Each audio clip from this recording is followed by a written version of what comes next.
Yeah, it's working. Do we want to go now or we want to wait?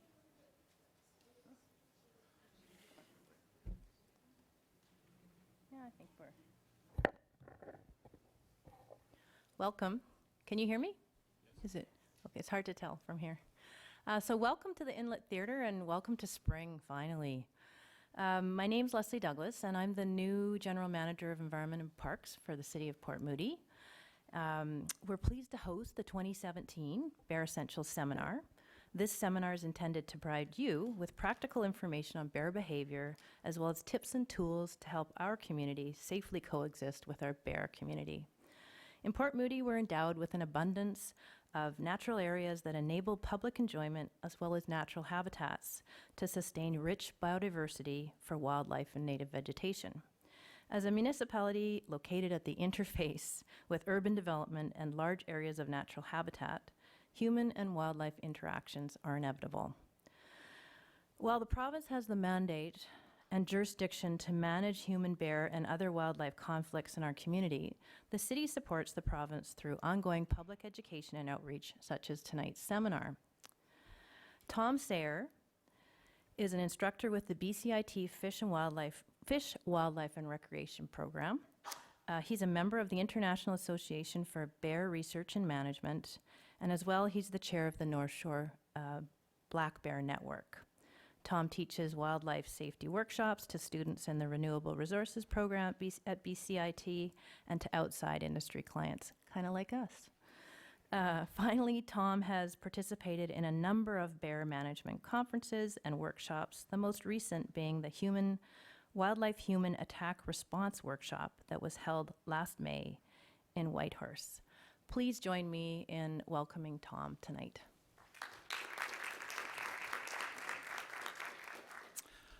Well, thank you. Let me get this adjusted right. And I just want to reiterate that, yeah, thank goodness it's spring. We've gotten over the winter, I think. And I think the bears are probably pretty happy that winter is over as well. Starting to see a lot more, or starting to hear of a lot more sightings around the Lower Mainland. And so that means that they're noticing that it's the warmer weather and they're starting to come out looking for food. So that's what we're going to talk about tonight is all sorts of things about bears. And tonight we'll be talking just about black bears because that's the species that we're really concerned about here or managing in the Lower Mainland here. There are lots of other areas of the province where there are grizzly bears, but as of yet, we haven't had to worry about that management part of wildlife yet. So I think all of us, I know going back a long ways, there's always been some type of bear that's been involved in our lives, whether it's been through cartoons or reading it in books and that sort of thing. The one that I grew up with in the earlier days, and I think it's still just as popular today, is Winnie the Pooh. There's always Smokey the Bear, and we don't hear about as much as Smokey the Bear in Canada as much as we used to, but you still see lots of references to Smokey down in the United States.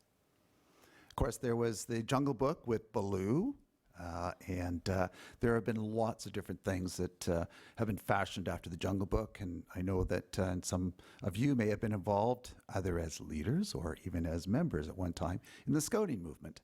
And if you're involved in Cubs, well, it's themed around the Jungle Book, and Baloo was one of those bears that was part of that.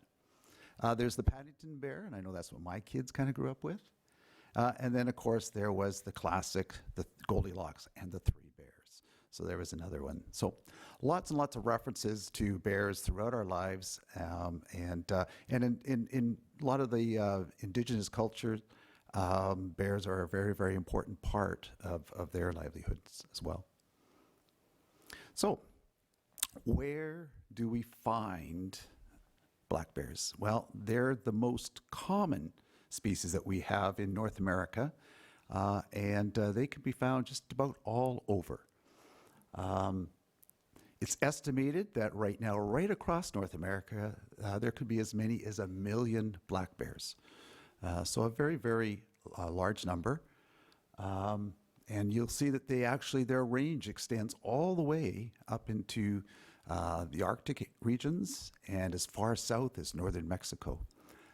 And that map actually, up until probably about 15 to 20 years ago, didn't look so green. There was lots of areas in the southern United States where black bears had been extirpated from their areas down there. Places like Louisiana, Texas, even places like Florida, their populations got dangerously low. And just recently, they managed to take them off their state endangered species list. They figure there's now probably about 2,000 black bears in the state of Florida. So the population is rising. This just gives you a number of bears that are found throughout the different provinces and territories in Canada. Black bears are found in just about every province and territory in Canada, except for one province. Anybody take a guess as to what that might be? Prince Edward Island, you bet.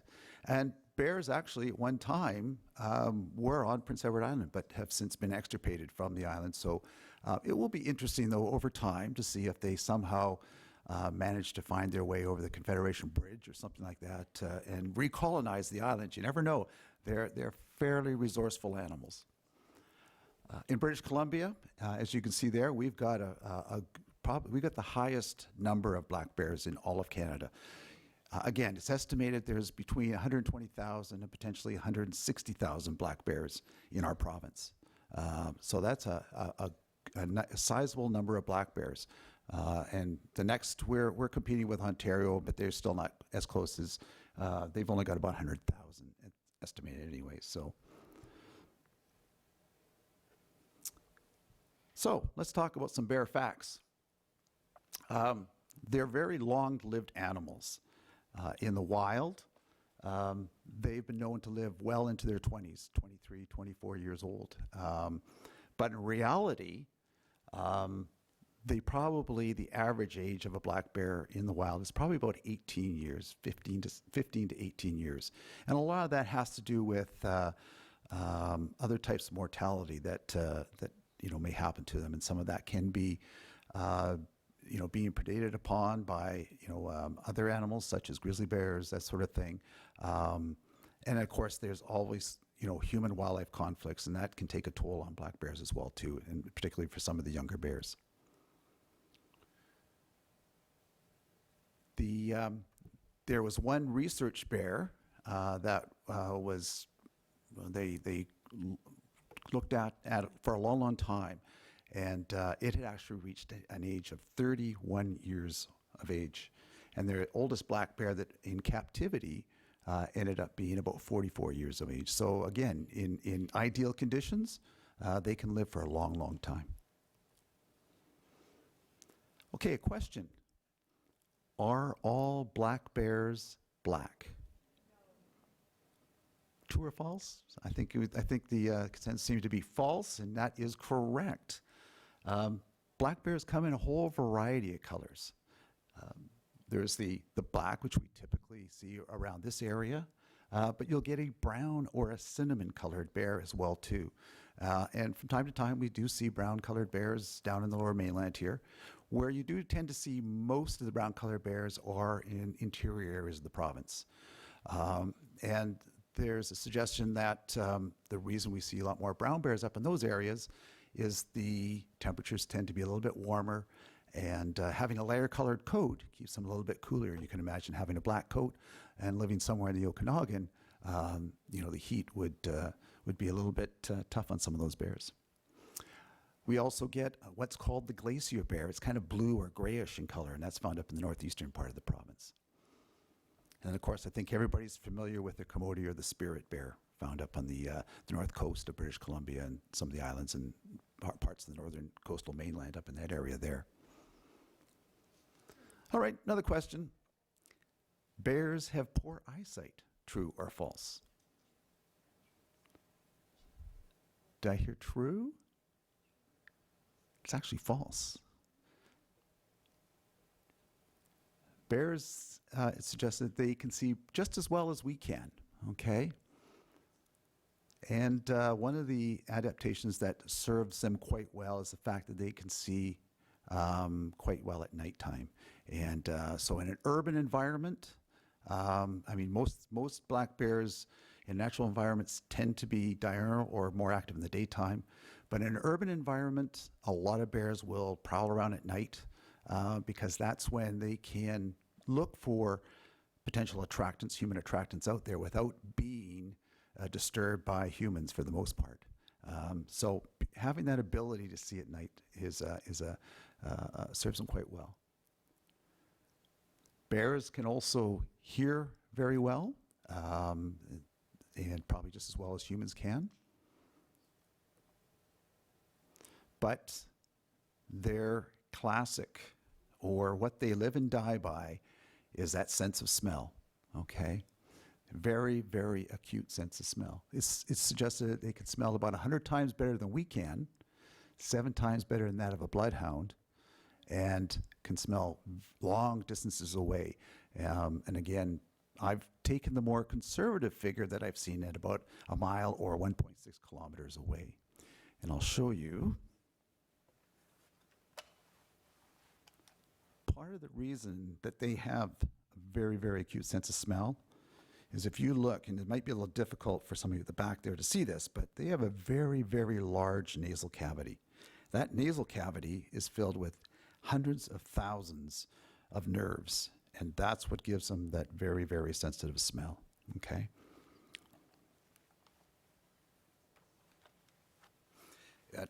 I remember when I was a leader for my sons in their scout troop, and we had an opportunity to go to the National Jamboree, the National Scouting Jamboree in Kananaskis, Alberta, and it was in the Kananaskis Valley.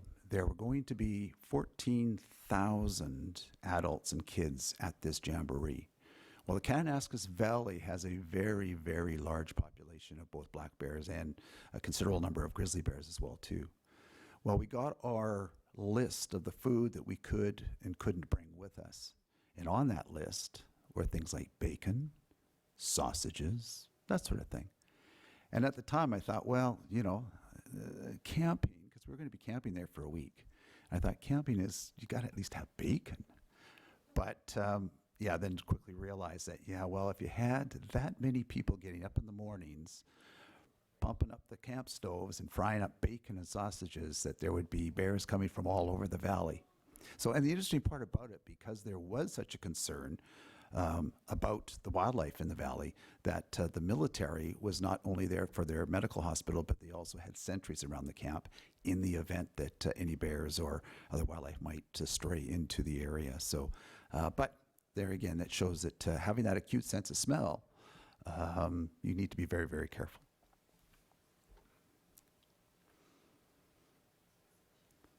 We already covered that point. That I forgot to take out. They're very curious animals, and particularly younger bears, and that tends to get them in trouble from time to time. They have good long-term memory. So if there are things like attractants out there, and in particular human attractants, some of those that are a little more established, such as fruit trees, and in some cases other gardens, bears will remember from year to year where that food was, and they will return. So they're very, very good at remembering things, and they're extremely intelligent. Again, they look at the hierarchy of intelligence in animals. At the top are the primates, monkeys and gorillas. Second down are the cetaceans, the whales and the dolphins. And then the third down that they think are the third most intelligent are the bears, so the ursid family. And they can figure things out very, very. You may have seen this on the internet. It's been around for a long, long time. And initially, when it came out, there was some question as to the authenticity of it, but they did actually show that it was an authentic situation that occurred.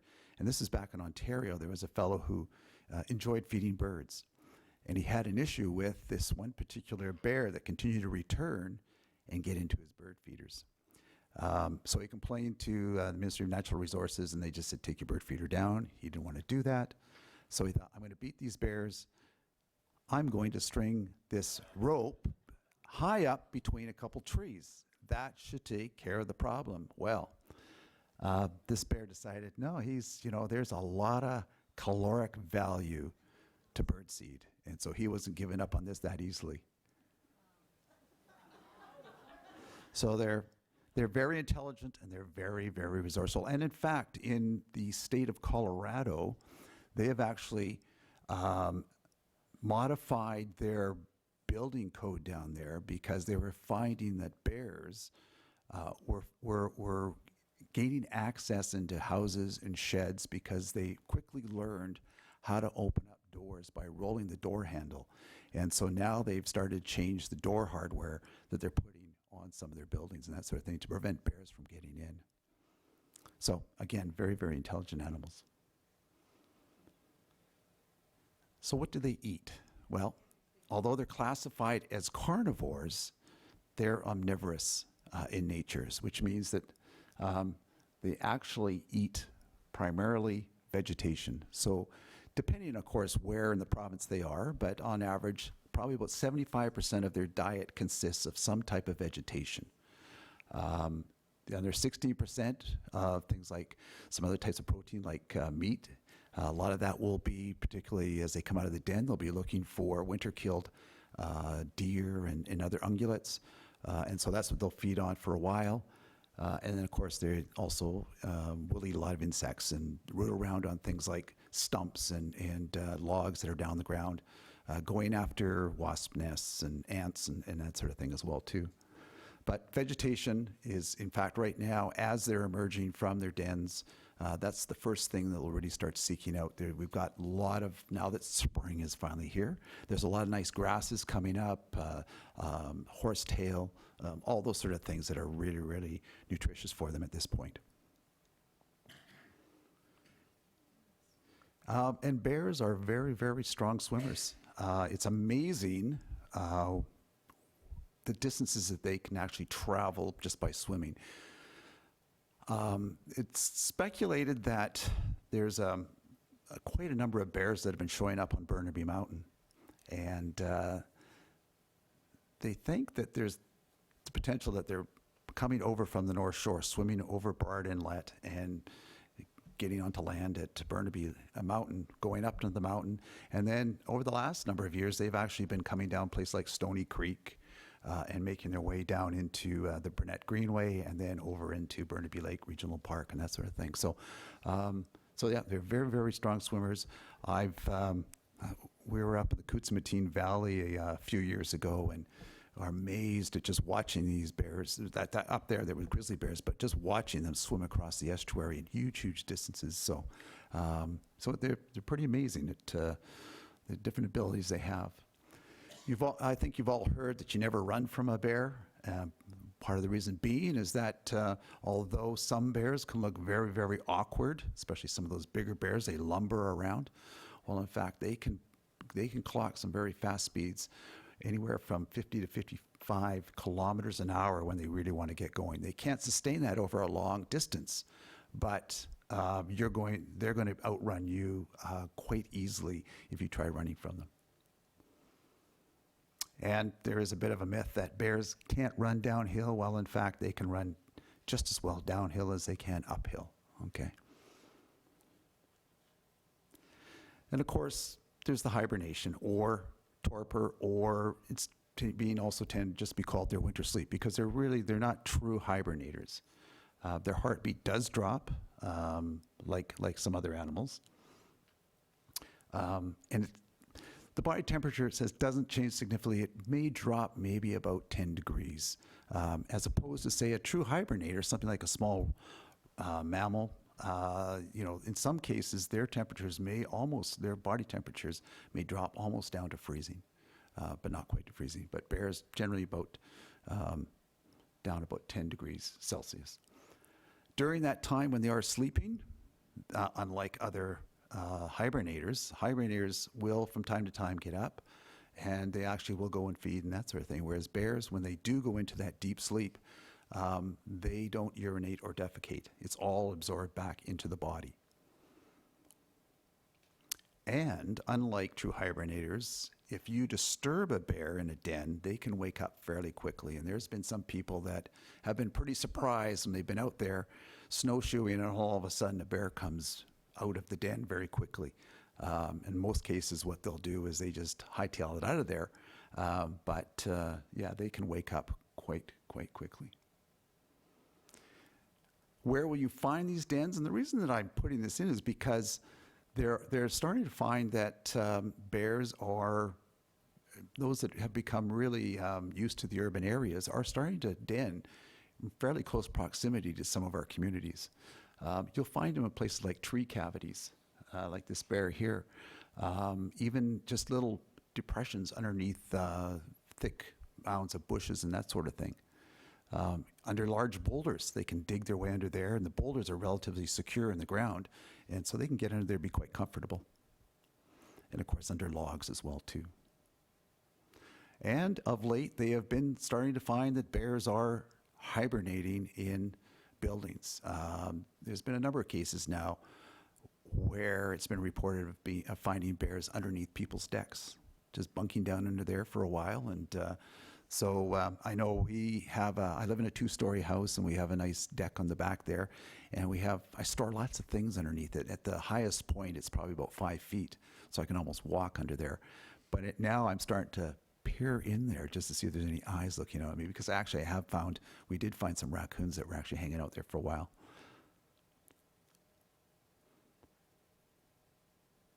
So here's some other examples of dens.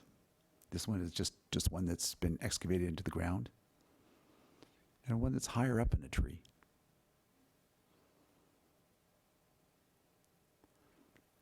So when they do go into that winter sleep, they're generally in there for approximately 3 to 5 months, depending on the area of the province. In some cases, it may be longer. In some other cases, it may be shorter. And they generally start to settle in about October, the end of October into November. And again, there's always exceptions to the rule, particularly in places like the Lower Mainland here, where there are times, I know last year in the North Shore, there were still bears wandering around in December and into early January, in fact.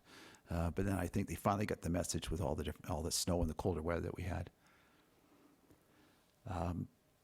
The cubs their cubs are all born in the den as well too, and generally that happens in January or February. And then the bears start to emerge in April or May, and it will vary. Generally, it's the sows and the cubs that will be the latter of the bears to emerge. Usually, it's the males that will come lumbering out first. So, as mentioned, when they do come out of hibernation, they've absorbed a lot of that body fat because, again, they don't eat at all during the wintertime, and so they just live off that body fat. So they can lose up to 1/3 of their body weight while they're in the den. So when they do come out, they're pretty hungry, and so they're looking for something that they can fatten up on fairly quickly. And like I say, they'll go after fresh grasses or sedges, some skunk cabbage in some areas, horsetail, all sorts of things like that. And then when they do get into the summertime, at this point they've got more variety of stuff for their diet, things like berries and other types of shrub fruits, and so they'll be eating on those. But then once they get into beginning to the middle of August, they get into a state called hyperphagia, and basically all they want to do is eat. They want to build up that body mass again, because they know that the sleep is coming, that fall will soon be here, and then it's going to be winter, and so they need to fatten up again. So they just go and they become lean, mean eating machines. And at this point, they'll be up and around for sometimes 20 hours a day, just seeking out food. And as they start to prepare for denning, they can consume up to 20,000 calories a day. Okay.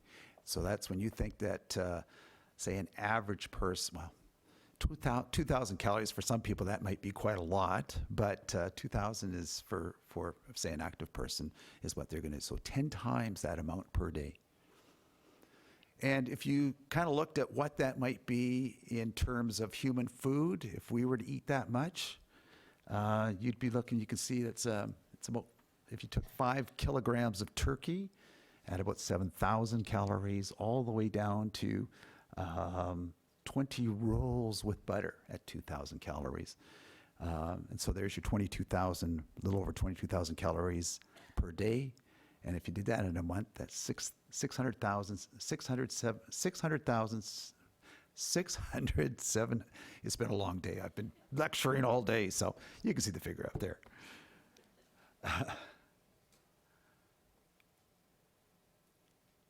And of course, where else will they find some of that high caloric valued food? It will be getting into some of the urban areas, some of our communities. And that's where they'll find things like garbage, fruit trees, birdseed, a whole variety of things that they can get themselves into and gain a whole lot of calories from human attractants. And what attracts them, of course, they have that, again, that keen sense of smell, and that will lead them to where all of these foods or these attractants are. And when they do start getting into human attractants, there is a thought that they become addicted to it because it's an easy source. There's in a very small amount of food, there can be a lot of calories. And so then what happens is they just tend to hang around, and in some cases can then become a bit of a problem and then have to be managed somehow. There it is. Number one attractant for bears is garbage. But if we, and I think we're, you know, with all the education and the awareness now, I think people are for the most part pretty good at managing their attractants. And it's not just for keeping bears away. You know, we've got a lot of other wildlife issues as well too, whether it be raccoons, whether it be skunks, even rats. And I noticed that over the last little while, there's been a lot more, seems to be a lot more problems with rats. I know my neighbor across the street, they woke up one morning and went into the living room, and there was stuffing from their couch all over their living room floor, and rats had somehow gotten into their house and moved in and started a nest in their couch, so they had to get that dealt with. So there's lots of things that can be done to minimize bears getting into these attractants or even attracting them to things like our garbage. Particularly now that we're starting to that we have to put our kitchen waste into the green stream now, there can be some very highly scented foods that would smell very, very good to bears, things like chicken bones and things like this. So one of the ways, particularly when we get into some of the warmer weather, to deal with the scent that may come off of that is to just freeze it and put it out in a frozen state just prior to it being picked up. That's one way that will reduce bears being able to pick up the scent of that attractant. Same thing, sealing your garbage bags if you can. Like what I do now is I will put we're down to probably about half a black garbage bag of trash each week. So I just put a nice knot into tie it up and put a nice knot into the bag, and that tends to reduce the odors coming from that as well too. It's really important that you be careful as to where you store your garbage container as well too. What we do right now is we don't put it into our garbage cart. We store it in our shed, and I fortified the door on the shed really well because I learned the hard way that you know, we were storing garbage in there, and we thought we had it actually sealed up pretty good. And then we came home one night, and there was the door ripped off the shed, and there was a bear lying in the middle of our carport having a bit of a snack. So, and I thought the door was quite bear resistant at that time, but obviously it wasn't. So I've had to fortify the door, and since that time we haven't had any issues, and I've been even more careful with our attractants now as well too. A little bit embarrassing when you're involved with a nonprofit organization that helps the municipality deal with bears, and you have to go and say, yeah, a bear broke into my shed because I wasn't really careful. And the other thing that I do from time to time is give the garbage cart a good power wash, or just give it a good rinsing out with, you know, a bleach or something like that, just to take out the odors and just to keep it clean. Some other things to remember, and it's really encouraging to see that around the Lower Mainland, where there are bears, municipalities are starting to standardize things like their garbage pickup systems, their bylaws, that sort of thing. And so I think I know in North Vancouver, where I live right now, we don't put our garbage out till after 5:30 in the mornings, just to prevent any issues from happening. Because as mentioned, a lot of bears will be active at night. Making sure that things like cart lids are secured to keep, you know, the bears, if they do rumble around, just to keep them out as much as possible. And also to remember to unclip your garbage cart before pickup. Bird feeders, or in some cases, as we saw in those little images earlier, the bear feeder with the bird seed. Again, bird seed is a lot of food value, caloric value for bears in there.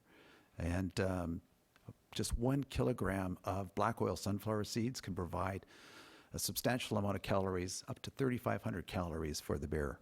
So there's an easy meal as they're trying to get up to that 20,000 calories a day. And even hummingbird nectar, it provides a lot of caloric value as well too. And generally, if the bear gets into either your bird feeder or your hummingbird feeder, he's probably going to trash it as well too. I had the neighbor across the street. We both have squirrel buster bird feeders, and they actually went out, and his was more accessible than mine, and the bear got it and totally just grunched his $40, $50 bird feeder. So what can you do to prevent bears from getting into the bird feed? Well, you can take your bird feeder down during bear season. I still like to feed birds, and so this is the corner of my house. It's a 2-story house, so I actually have put a pulley system, and I can take the bird feeder right up to the 2nd story and have had no issues with bears. I have changed my bird feeder. This was taken a while ago. The one issue that I did have prior to getting my squirrel buster was this particular, was it just a cheap bird feeder? And the eastern gray squirrels would get it. I came home one day and I looked up, and the whole green top of the bird feeder was almost missing. And there was just a little bit there. Well, this squirrel had got onto the roof and worked his way down the downpipe, jumped onto the bird feeder, and figured he'd just chew away the plastic top. So anyways, after that, it was time to get the squirrel buster. And again, hang your feeders out of reach, and that can remedy a lot of problems. The other thing that I do have on my bird feeder as well is a drop tray underneath, so a fairly wide tray. So when because birds can be rather messy, and so when they do get the seeds, sometimes you'll get the finches, and they a bit of gluttons. They like to sit there and just eat the seeds, unlike the chickadees that will take a seed and fly away. So I put this drop tray on, and that prevents them from falling on the ground, which prevents attracting wildlife. Again, the catch trays. Or another thing you can do is bring your feeders in at night as well too, if that's possible. And then it gets into pets. And one of the problems I know, particularly issues we've had on the North Shore is, and I think a lot of people, they feed their pets out on the back deck or whatever. We've had issues of people just doing that. Bears coming in, eating the pet food, whether it be dog food or cat food. And then unfortunately, in some cases, we've had 2 or 3 cases over the last number of years where people in the summertime have left their screen doors or their patio doors open a little bit, and the bears have actually gone into the house. Once that happens, that's essentially a death sentence for a bear. Okay, there is no tolerance for a bear when it gets into somebody's house, and it can cause some damage, but it's also, at that point, it can become a bit of a safety issue as well, too.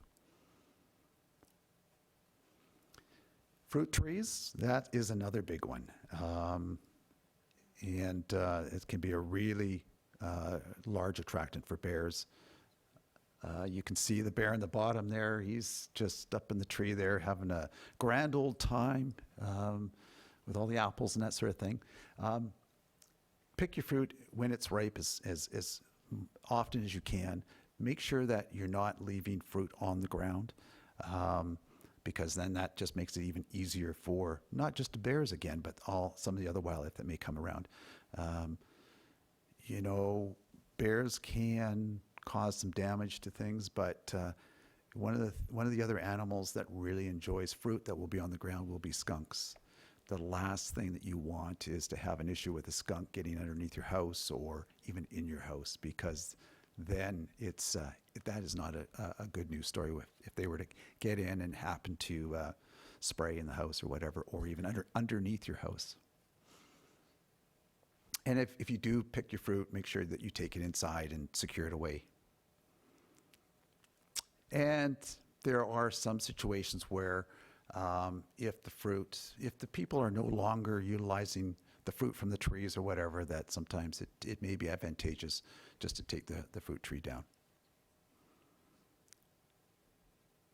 I know in the North Shore, and I think it's something that's becoming quite popular, there are organizations that will come and pick your fruit for you, give you a certain amount of it, and they'll take a certain amount and give it to the food bank or that sort of thing. So kind of a win-win situation there. Vegetables can be another one. Much to the frustration of my wife last year, she lost lots of tomatoes to the bear. It came along, and not only did it eat the tomatoes, but it damaged a lot of the plants as well too. And there's lots of different things that you can utilize in your garden for helping the fruit or the vegetables grow as well too, that will not detract animals. And one of the things they have found extremely effective in deterring bears from everything from bees to even now with the popularity of backyard chickens, to vegetable gardens, and it's to, around fruit trees as well, is the use of electric fencing. Now, the one thing you have to be careful about electric fencing is that there are some jurisdictions that are a little reluctant yet, or they may have you may not be able to utilize electric fencing. They're now starting to look at that in the District of North Vancouver, although they haven't approved the use of it yet. So it's going to be interesting to see what happens, because looks like they're going to approve having backyard chickens. And so chickens can be quite an attractant to bears as well too. And you can get other devices. There's critter getters. There's a device that if something breaks the stream of light, then all of a sudden a siren will go off, or there'll be a whole variety of different sounds, so the bears don't get quite used to it. But after a while, they will. They'll realize that there's really no negative consequences to that. There's another one that you can get, and it's like a sprinkler system that when they trip the light, the sprinkler will go off as well too. And there's just lots of good practices when you're composting. Just making sure that they're properly maintained. And there's lots of great material that's out there on how to properly go about composting. We've been pretty lucky. My wife still likes to compost, and we haven't had any issues. And surprisingly enough, we have a frequent bear visitor that it's been coming through our yard for a good 5 or 6 years now. And we live in the back of a green belt, and bear just hangs out there, and he utilizes our backyard to go from that green belt. In the daytime, he'll head down to Lynn Creek and then wander back up at night and that sort of thing. And he's been pretty well-behaved bear. I don't think he was the culprit that broke into my shed. We had another bear around at that time too. So far he's been well-behaved. And there's lots of things you can do to mitigate any issues with bears or other wildlife. Again, other wildlife getting into that sort of thing.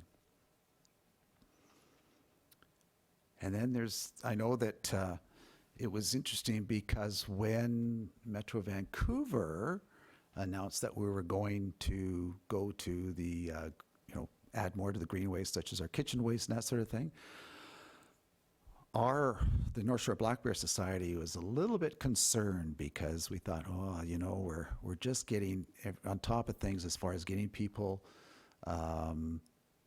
properly managing their attractants, and now we have a new attractant out. How is this going to go over, as on garbage day or pickup day, putting this, because at that time we had to use a separate container for our kitchen waste, and we just thought, oh my goodness. But surprisingly enough, I guess the way it's managed, just the same as our garbage and our yard waste, that sort of thing, we haven't seen a real spike in bear activity as far as going after that sort of thing. So, so hopefully that will remain the case.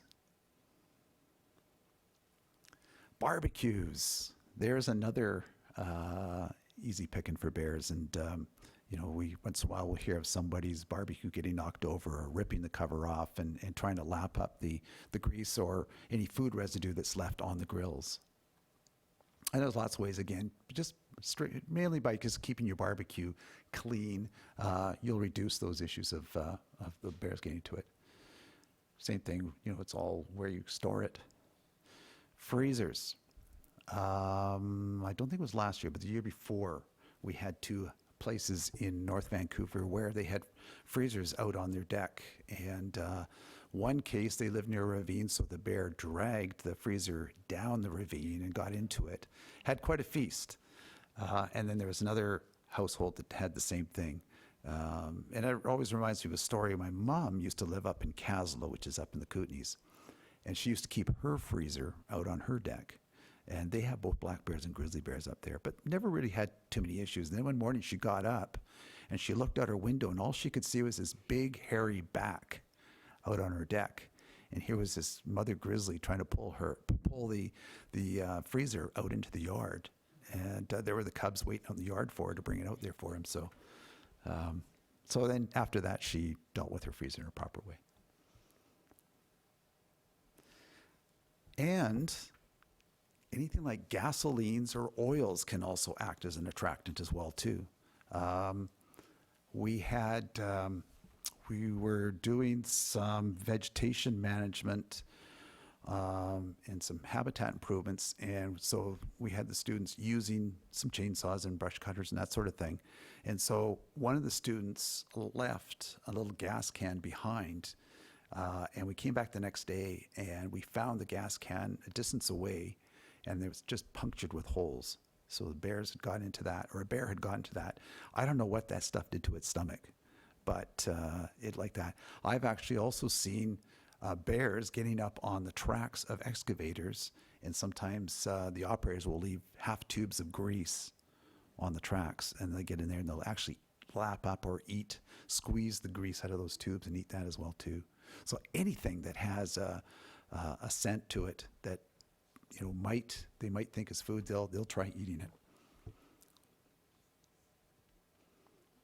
And again, I mentioned about every year we try to. It's a tough one because you get like the hot summer we had 2 years ago.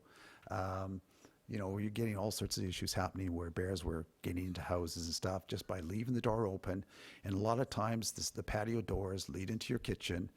And if you get a bear in the kitchen, it is going to totally trash it. So just being careful with pet doors and things like that. What should you do if a bear in your yard? How many people have had a bear in their yard? So quite a number, yeah. They wander around, they like to explore. What you want to do is, if that bear, and it's a hard thing not to want to go and grab your camera, get a picture of the bear. But what you really want to do is in order to prevent that bear from getting into trouble, you want to give that bear a negative experience to make sure that it knows it's not welcome there. Okay, and there's lots of ways you can do that. If you're on a deck and the bear is a safe distance away, obviously yelling at it, anything like that, or using loud noises that may scare it away as well too. And an effective tool that has a loud noise to it is an air horn. Okay, and they can work really, really well. And one of the things, though, that really kind of irks me is when you go into some certain stores that sell outdoor gear and stuff like this, and they're selling bear deterrents. And one of the things they'll have is this little tiny air horn that is disposable, and it sells for $15. And I don't know what you'll get out of that for air blasts. But there are products out there that are great as far as air horns. This is one that I found at a large store that's quite popular in Canada, in the boat section, and this is actually a refillable air horn. And all you do is you just take a little bicycle pump and you fill it up, and it is surprisingly quite loud. Okay, and this can be used not just in deterring bears that come into your yard, but you can take this out onto the trail as well too. And I've actually heard of, these are becoming a lot more talked about at some of the conferences and stuff I go to, but I've actually heard of people using this as a bear deterrent rather than, say, something like bear spray. Just the loudness, the intensity of it has been enough to scare bears away. But the nice thing about it is it's not disposable. It will last for a long, long time.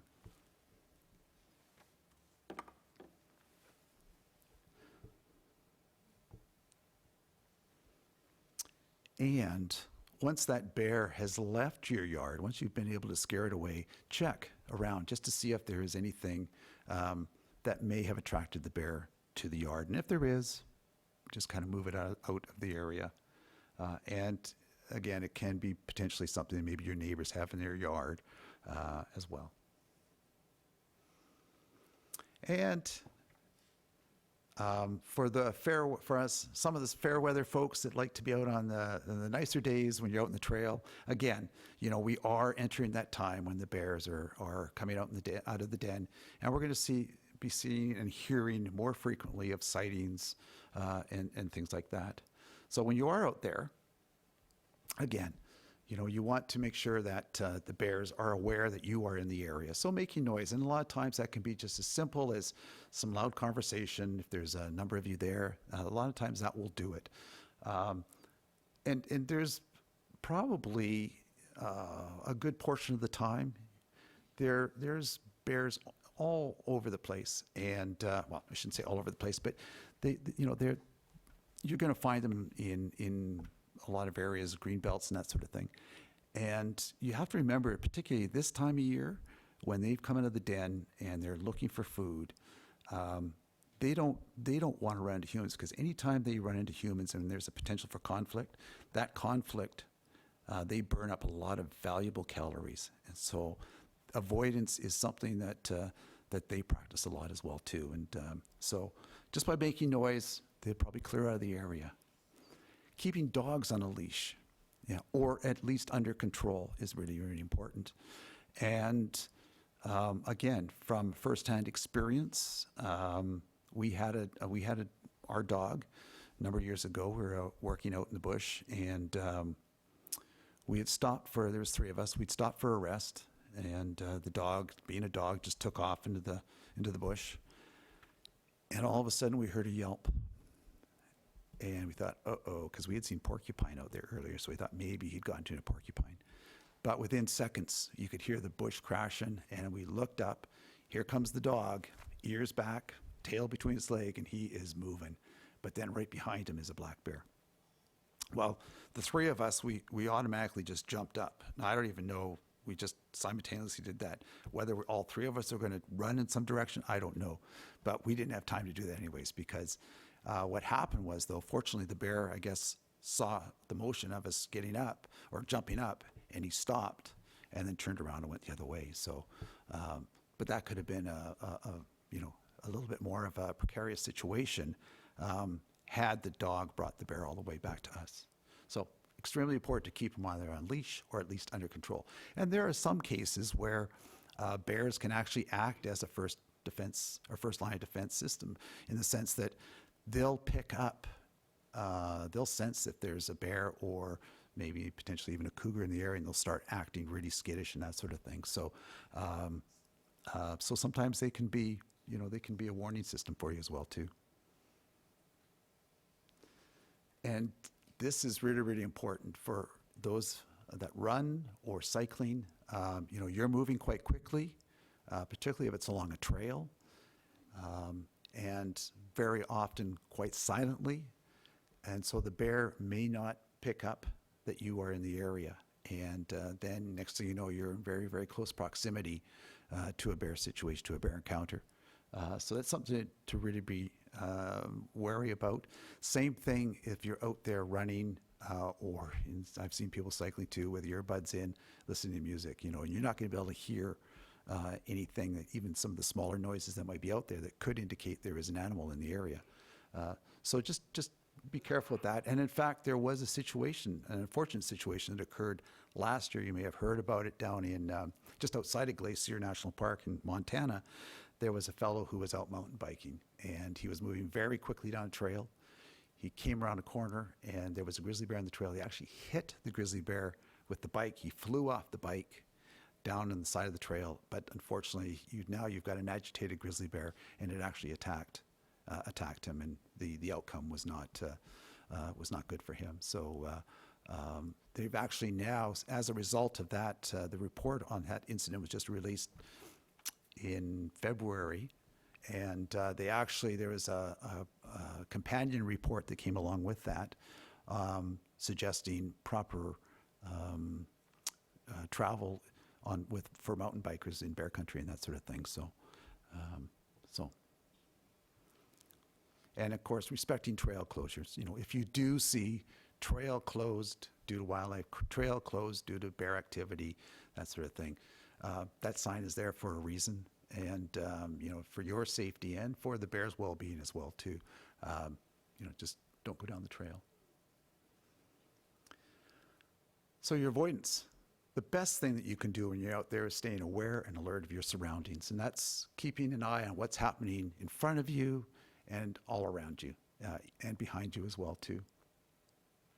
We live in the West, living on the West Coast, we live in some fairly dense forested areas, lots of underbrush, so you need to be extra vigilant when you're out there in some of those thick forested areas. Because when you get into something like that, your scent may not carry as well, your sight lines aren't going to be as open as they would be in some of the more open areas, and sound won't carry as well either. And also walking your streams. We're getting to that time of year when all that snow we got this winter is going to start melting, and we're going to see some fairly significant flows on some of our local streams and that sort of thing. When you get into those sort of situations, streams are obviously at that point quite loud, so again, noise will not carry for a long distance. But not only that, when you start to get into some of these particularly faster flowing streams, or if they're a little bit higher gradient, you're going to get, if you're downstream from a bear, you're going to get it's going to be a breeze coming down the stream. So if you're downstream from a bear, the bear's not going to pick up your scent, okay? So you got to be careful that when you're going up, if it's a trail even going along the stream, when you come around a corner, again, being wary of what's in front of you and that sort of thing.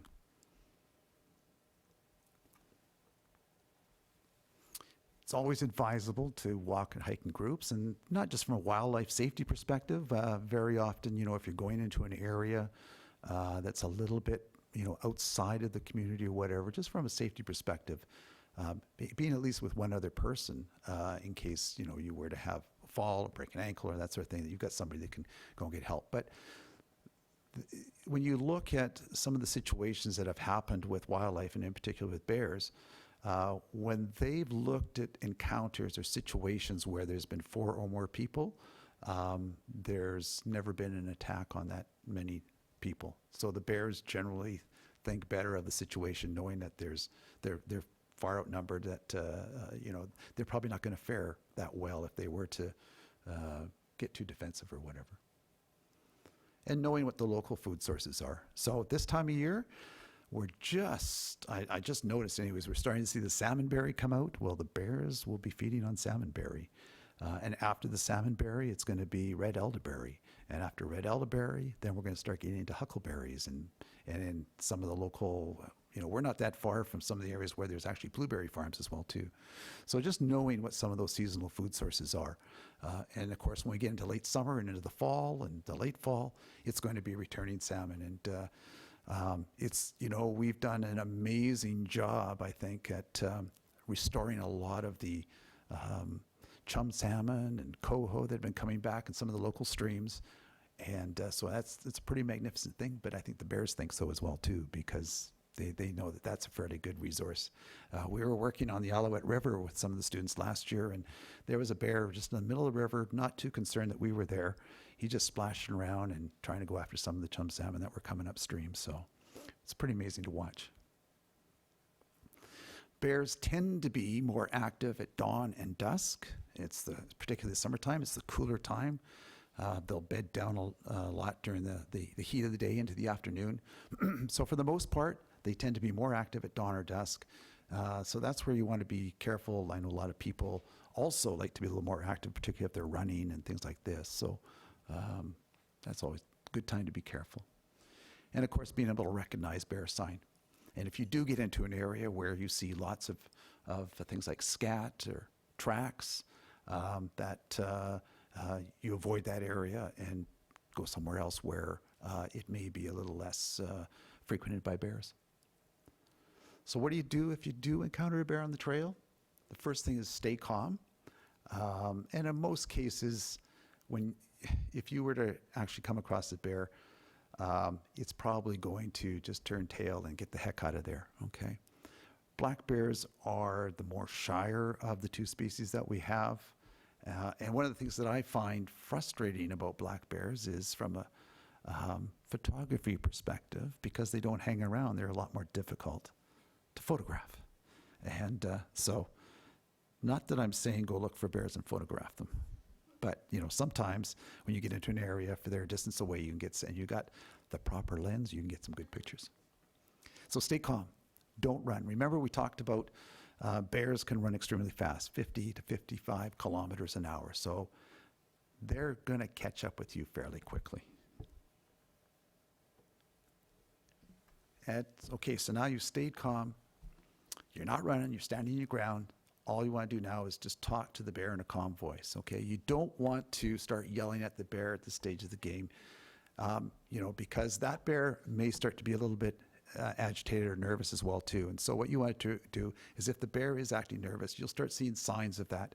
It may be something as simple as the bear may just look at you and may just give a nonchalant yawn. Well, that's still a sign that that bear is a little bit stressed. Or it may even be as much as a little bit of woofing at you, or potentially some jaw popping. That's a bear that's getting a lot more stress. So you don't want to agitate that bear anymore by yelling at it. So what you want to do is just talk to it in a calm voice, just whoa bear, whoa bear. And at that point, start backing away.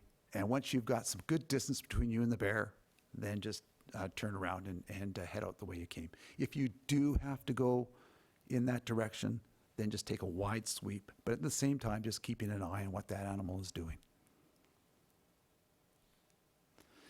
One of the things that, and in most cases in an urban environment like this, bears become relatively habituated to people. They see people around all the time.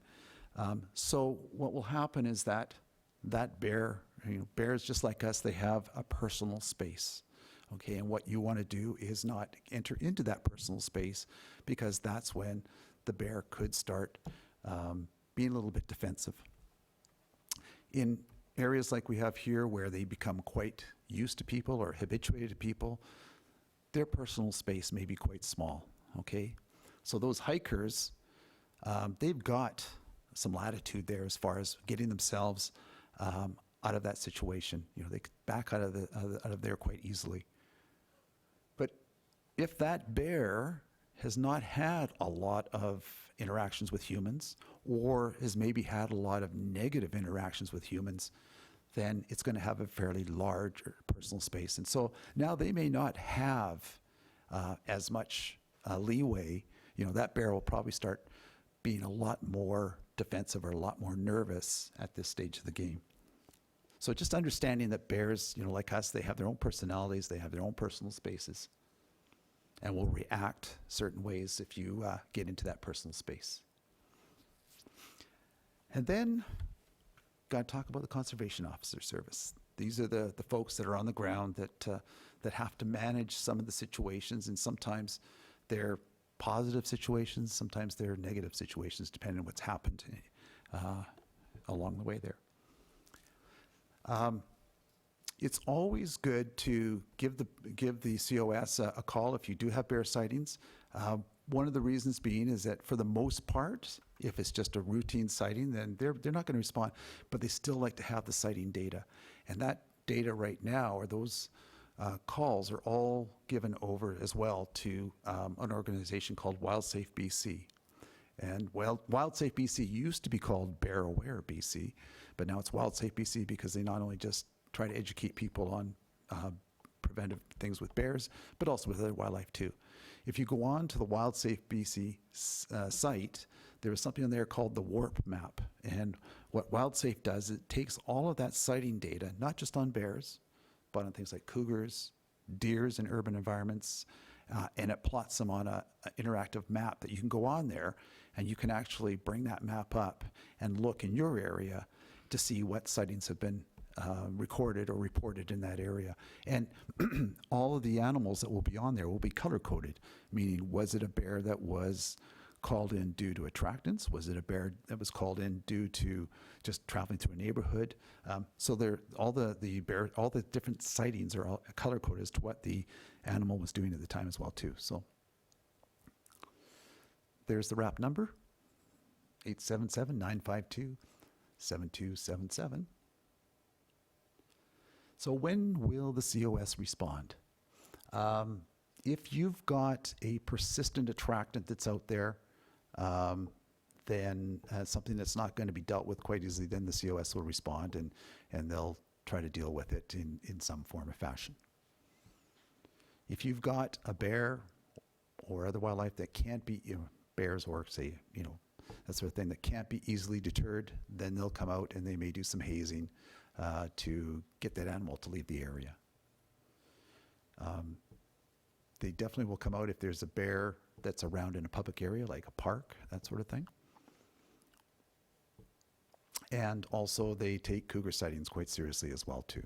Okay, we had 3 cougar sightings in our neighborhood last year, and they came by and they just monitored the situation. The cougar, I think, was just actually passing through, and so they came each time and they just came into the neighborhood just to keep an eye on things. And I think at that point the cougar had probably left. They won't respond if it's just routine bear sightings, okay? Bears are going to be bears. They're just going to wander through neighborhoods. As long as they're not causing problems, then they're not a problem. And they're exhibiting normal bear behavior. And if there is a situation, particularly say an attractant situation, that can be dealt with quite easily, if it's just something that can be cleaned up, then we'll leave it up to either a homeowner or the person somebody that's involved or that's responsible for that particular attractant.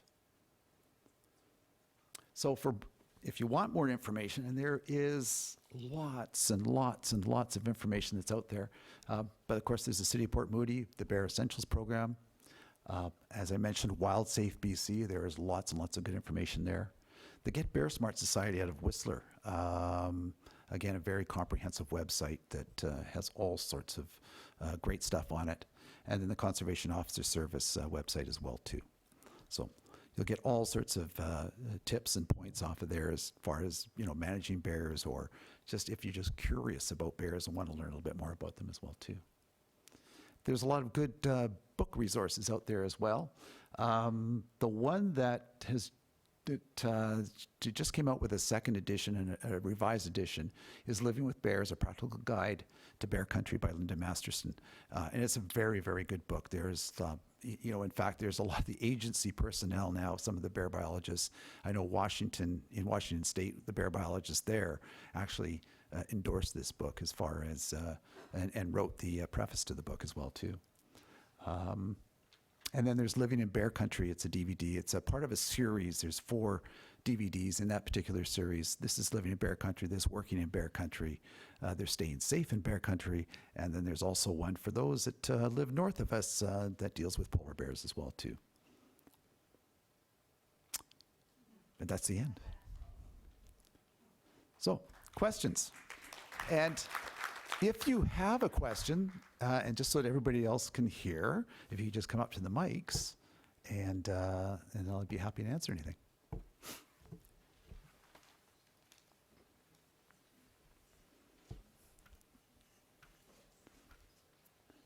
Hi.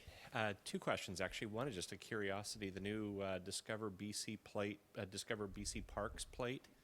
Yeah. Is that a black bear, one of the white black bears? Yes, it is. It's a Kermode bear, yeah. Okay. Yeah. And then the other one is, I'm curious to why black bears aren't seen more further north into Yukon and Northwest Territories, given the open areas there. Is it because of conflict with other types of bears? So and you know, you're going to find that there's different types of habitat that that bears will, either grizzly bear or black bears will have a niche for. Grizzly bears you're going to find in a lot of the alpine areas. They're a lot more comfortable as well in open areas, whereas black bears tend to be more forest dwellers. You know, other than say when you get into urban areas, a lot of the times you're going to find black bears are going to stay relatively close to the forest because that's their cover if they need to get away from something. But yeah, grizzly bears are a lot more comfortable. In fact, if you look at some of the historical maps of where grizzly bears were found, they went all the way out into the Midwest and right into the open plains there and that sort of thing. And in fact, kind of a good news story is that down in Montana, they're now finding that grizzly bears are moving from the Rocky Mountain front down into the plains now as well too. So it's all depends on what niche and you know, particularly if you do get into areas where you have both species, you know, black bears for the most part are going to keep their distance from grizzly bears. You know, that's one of their predators that are out there. So so they will be a little bit more secretive, and in general they most of the time are relatively secretive. So.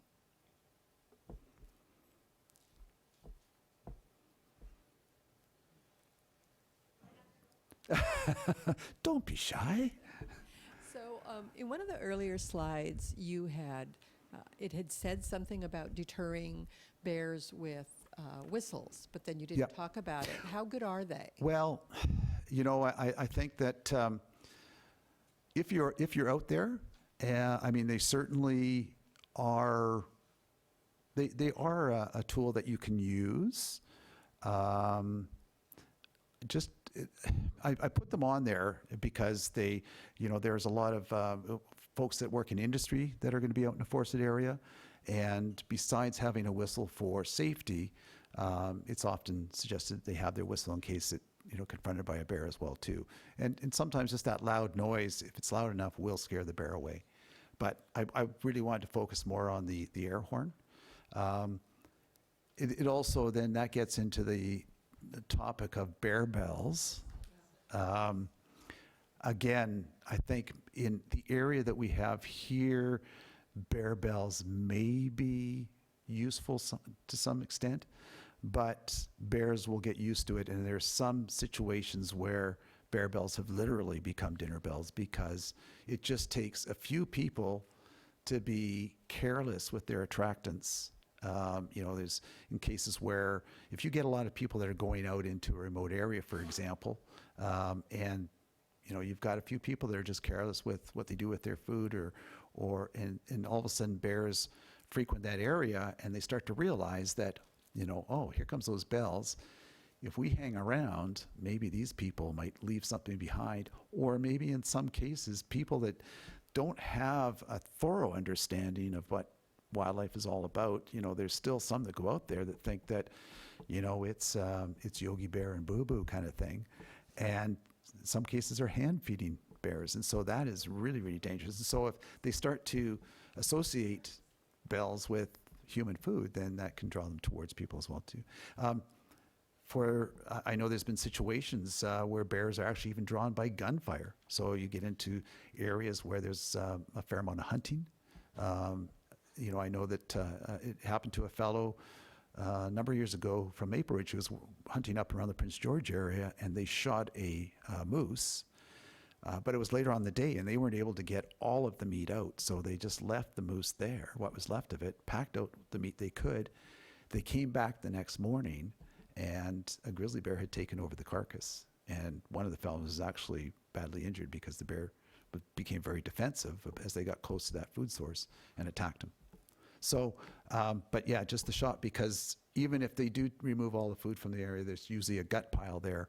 And so then that's where the bears start to associate a gunshot with potential food as well too. So there are sounds that they will, again, they think about these things. And so when they start to, sounds can actually be associated with food, so. It was mentioned on a couple of the slides, but do you advocate carrying bear spray with you? Do I advocate? Yeah. Yeah, bear spray has been shown to be very effective. Again, they've done studies on the effectiveness of bear spray. And the actual situations they looked at was 66 different cases, and they found that it was about 94% of the time it was used, it was effective. It deterred the bear. The other times, the other ones that weren't as successful, at least the people came out of it just slightly injured. So it's a good tool, but it's also something you need to remember that, it's one of those things that you also need to know how to use it.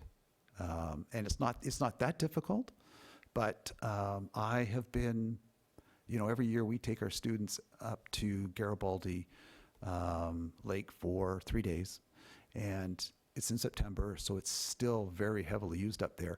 So there's a huge number of people that go up there, and I'm always amazed at when I go up there and I see people carrying their bear spray, which is good.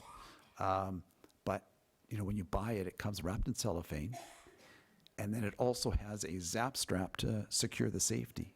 And that all they've done is they've taken it and put it into their holster, but they haven't removed the cellophane, they haven't removed the zap strap for the safety. So, I think that it's too bad that because you can go buy bear spray at MEC or Mountain Equipment Co-op, as well as a number of other places, and all you need to do to buy it is just sign for it. So there's no training beforehand or anything else, and so I think it's important that people, if you do buy bear spray, and like I say, it's a very effective tool, that there's lots of good education material, even online. Go onto YouTube, and there's some great little pieces on there on actually how to use bear spray. And that's really, really important. But it is a very, very effective tool. The only reason I didn't put it on there is bear spray on there is because just you don't want everybody going out and buying bear spray. Yes. What about ammonia for cleaning out garbage cans? Yeah, ammonia would be just as effective. Or anything else? Well, you want to stay away from anything that has a very aromatic scent to it, because it'll smell unusual, it'll smell good to them, and then that may attract them. Whereas something like ammonia or bleach, again, remember how sensitive their sense of smell is, and I think that I don't know, many of us may have had experiences having a bit of a whiff of bleach, or I know, gosh, I was like a whiff of ammonia, and I just know not that. It was like sucking for air afterwards. And so I think that even with that scent left in your garbage cart or garbage container, and the bear would be too interested in that, because it would be pretty powerful as far as maybe for the sense of smell. And I would just add, as the city's environmental person, you wouldn't want that ammonia to go down into the smart system, put it on your lawn, let it percolate into the lawn, don't let it go into the street or the drain, because it's toxic to have your truck. But that's trash. I'll always want to be careful what goes down in the storm drains. Any other questions? If time goes on and you do have some questions, Yeah, if you're too shy to ask questions now, Tom will be around. sure, yeah. Great program.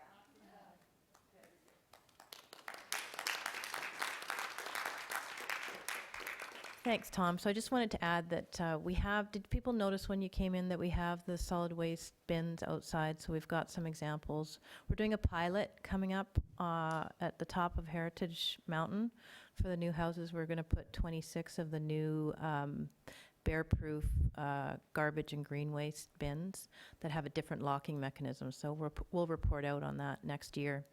Did people read their Focus newsletter recently? I just want to do a shout out that we have an event coming up on May 10th. We've got Linda Gilkison, who's an incredible backyard gardener expert that's been around for ages. She's doing a 1-hour talk. And we've also got Rob Butler, who's an incredible birder, doing a talk on shoreline birds, like if we took a walk along shoreline, what birds you're likely to look at in your binoculars and with the naked eye. So just, it's in the Focus, it's on our website. Come on out. And what else? We have our feedback forms as you exit out that door into the lobby. Please remember to fill out a feedback form and put it in the box when you leave. And we'll be around for 15 or 20 minutes afterwards tonight, so you're welcome to come and chat with all of us. Thanks so much for coming.